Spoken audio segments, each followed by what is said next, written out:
વડોદરા કરજણ નજીક બે ટ્રક વચ્ચે ગમખ્વાર અકસ્માત. માતર ટોલ પ્લાઝા નજીક બે ટ્રક વચ્ચે સર્જાયો ભયાનક અકસ્માત.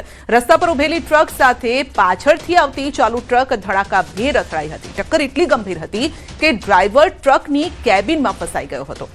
કરજણ ફાયર ટીમે તાત્કાલિક બચાવ કામગીરી હાથ ધરી. 45 મિનિટ સુધી ડ્રાઈવરનું રેસ્ક્યુ ઓપરેશન પણ ચાલ્યું. હાઇડ્રોલિક સાધનોનો ઉપયોગ કરીને ડ્રાઈવરને સલામત બહાર કઢાયો. ફાયર વિભાગની ત્વરિત અને સમયસૂચક કામગીરીથી ડ્રાઈવરનો જીવ બચ્યો છે. ઇજાગ્રસ્ત ડ્રાઈવરને આમોદ સરકારી હોસ્પિટલ ખસેડવામાં આવ્યો છે.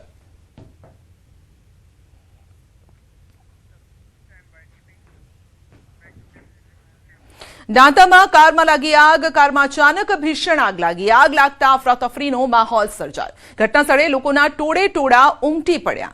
આગે જોતજોતામાં વાહનને ઝપેટમાં લઈ લીધું. દાંતા વિસ્તારમાં ફાયર બ્રિગેડની અછતનો પ્રશ્ન ફરી સામે આવ્યો છે. સમયસર ફાયર ફાઈટર ન પહોંચતા આગ પર કાબુ મેળવવામાં વિલંબ થયો હતો. તો આગ એટલી વિકરાળ બની હતી કે આખી બોલેરો ગાડી બળીને ખાખ થઈ ગઈ.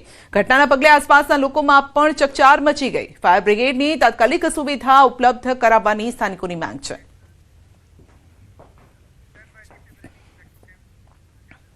અમદાવાદની રેસ્ટોરન્ટમાં હવે જોવા મળી શકે લેબ સર્ટિફિકેટ. રેસ્ટોરન્ટમાં પીરસાતા પનીરની ગુણવત્તા ચકાસવામાં આવશે.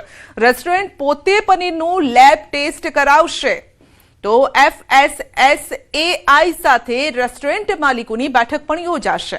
એનાલોગ પનીર પર પ્રતિબંધ બાદ રેસ્ટોરન્ટ પર પણ અસર. એનાલોગ પનીર મંગાવતી રેસ્ટોરન્ટમાં પનીરની સબ્જી બંધ. મોટી બ્રાન્ડની રેસ્ટોરન્ટે જાતે પનીર બનાવવાનું હવે શરૂ કર્યું છે. એનાલોગ પનીર વાપરો છો તો તમારે તમારા મેન્યુમાં લખવું પડશે કે હું એનાલોગ પનીર ટિક્કા, મતલબ you have to mention that in your menu. ભલે નાનું ફરફરિયું જ હોય તમારું, પણ એમાં તમારે લખવું પડશે કે એનાલોગ પનીર ટિક્કા છે, એનાલોગ ચીઝ ટિક્કા છે, કે અમે લોકો અમૂલનું જ બટર વાપરીએ છીએ, કે અમે લોકો પામ ઓઇલ નથી વાપરતા, અમે આ જ રિફાઇન્ડ ઓઇલ વાપરીએ છીએ. એવું હવે રિસેપ્શન એરિયા પર તમારે તમારા રેસ્ટોરન્ટના રિસેપ્શન એરિયામાં તમારે એ વસ્તુ મેન્શન કરવી પડશે. જ્યારે તમે કસ્ટમરની સામે મેન્શન કરો છો ત્યારે તમારી એઝ અ રેસ્ટોરન્ટ ઓનર પણ તમારી જવાબદારી થઈ જાય છે કે તમે તમારા ઇન્ગ્રીડિયન્ટ્સને રૂટીન